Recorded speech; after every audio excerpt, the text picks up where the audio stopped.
Okay, I thought I would provide maybe a little bit of audio and video feedback to, again, help you sort of focus your essay and give you tips in terms of just making it a better essay. So first of all, just some formatting things. You want to make sure that your name, page number, date is on the left-hand side, and you want to include page numbers on the top right-hand side. Now, you start out with this paragraph, and this would obviously be the introductory paragraph. And so what you want to do in an introductory paragraph is maybe you want to start out with maybe a hook, something that's interesting about Phyllis Wheatley, but pretty early on, what you want to do is kind of focus on the thesis. And generally speaking, the thesis is at the end of the first paragraph. What you don't want to do within your first paragraph is include quotes. Analysis and sort of engagement with the text usually goes in the latter paragraphs, and those quotes and engagement with the text are used to go back to overall thesis and affirm your overall thesis. So what is your thesis?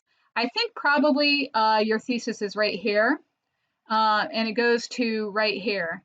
I think you'll notice that I actually took out this line one example because anytime you're using examples, that's something that would fall into the evidence category of your essay. And any evidence is in the latter part of the essay. It's never in the first paragraph.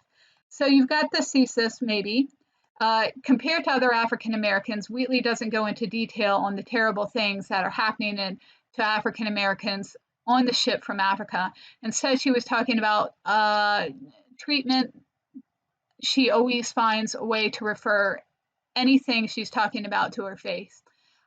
So just reading that out loud was a little bit of a challenge. I think you have a few typos, and you want to kind of read everything that you write out loud just to see how smooth it flows. This is an okay thesis. I would ask yourself, why does she not necessarily talk about slavery? And maybe something that you could suggest is the role that she has as a slave herself doesn't allow for a lot of flexibility and leeway to really articulate the suffering that people go through because of slavery. So that's just something to keep in mind.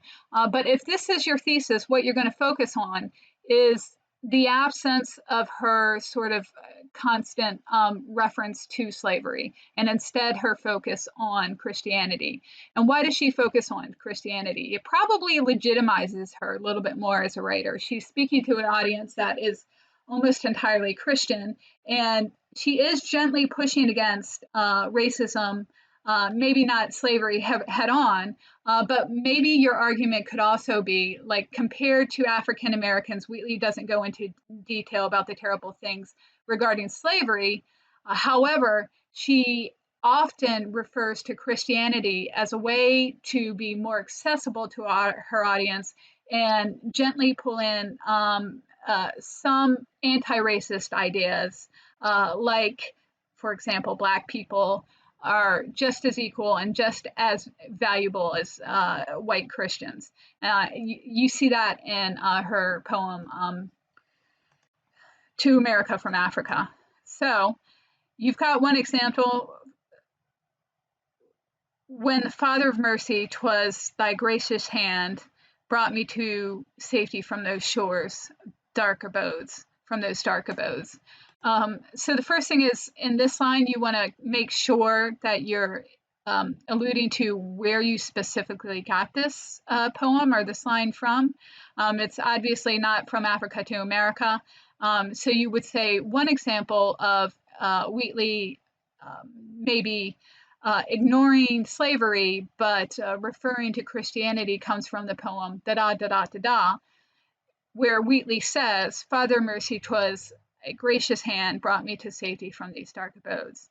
Now, you really want to have a period right here, and what you want to do is right after here, add a line something like, in this line, Wheatley suggests that Christianity essentially saved people of color or Africans from damnation, and they were essentially saved, even though she's also indirectly referring to slavery. So she's basically legitimizing, to a certain degree, what happened to them because they were saved. And you want to just, within this line, which is a really interesting line, just kind of analyze it a little bit. You don't want to just drop something there and not explain what it means to your overall thesis. Every time you have a quote, you want to follow that quote with the bottom part of the quote sandwich, which is your engagement with the quote, which is your explanation of how it goes back to the overall thesis. Now, you go on and you start out with the phrase "I think," and I want to encourage you to avoid phrases like "I think," "I feel," "I believe," because what you're doing here as a writer is you are using the evidence to support your thesis, and the evidence comes from the text, right? And so it's not really what you think, it's what the evidence shows. So Wheatley is having a hard time facing the harshness of slavery and only want to discuss bits and pieces of the things that happen. It's small, but you can see there are a couple of small typos throughout this line. Wheatley have a hard time facing the harshness of slavery, only want to discuss bits and pieces of the things that happen. So again, I want to encourage you, once you've finished your draft, to read it out loud, to share it with a friend, to reread it out loud, because these small typos will not come up in spell check, obviously. Now, this paragraph seems to sort of meander a little bit, right? You're not focusing on the text, really. You're just kind of talking about what you think Phyllis Wheatley, feels and believes. But again, what you want to do is rely on the text as much as possible. So you go to the text right here. You're going to take out "I feel" and just say Wheatley skips over, something like that. The fact that slaves went through a lot, right? And what you want to do is explain, maybe incorporate a couple of lines right here from the letter to Samson Occam. Use those lines explicitly to affirm that she is not talking about slavery. And again, go back to your thesis. Why is she not talking about slavery? Why is she constantly talking about Christianity? She's talking about Christianity to make herself more accessible to the audience, to affirm, while gently pushing against the idea of slavery, or gently pushing against the idea of racism, at the same time legitimizing her argument. Okay, so basically throughout this text, you just want to do that over and over again. You want to make sure that you're clearly indicating which lines you're citing, while saying, she also says, "God grant deliverance in his name." So are you citing Samuel Occam here? Remind the reader explicitly which lines you're citing. Of course, what you also want to do is incorporate at least 2 secondary sources. Just needs to be a line or two. And you want to use those secondary sources to be integrated with your overall ideas. And if they don't adapt exactly to what your overall idea is, try to just incorporate, something that relates to your overall idea. But what you want to do with your secondary sources is just use them as added evidence for your overall thesis. Okay.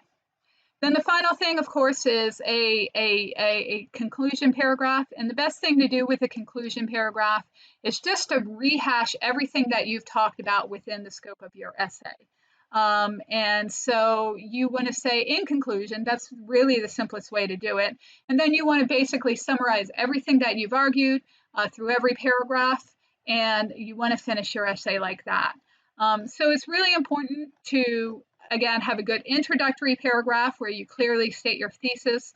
Use the main bodies of the essay to constantly use the actual text to affirm your thesis. And when you use the actual text, follow that text with really specific clarification of why that text affirms your thesis. And then finish with a conclusion paragraph that typically starts with the simple phrase, "in conclusion." Okay, citations, nope. You call it a works cited. And these look good, but this right here is actually an APA format. This is an APA format. So just small things throughout, but you are on the right track. I do see that you are focusing primarily on Wheatley. It just needs to be more organized. And again, you need to just kind of focus on textual analysis and not stray from that.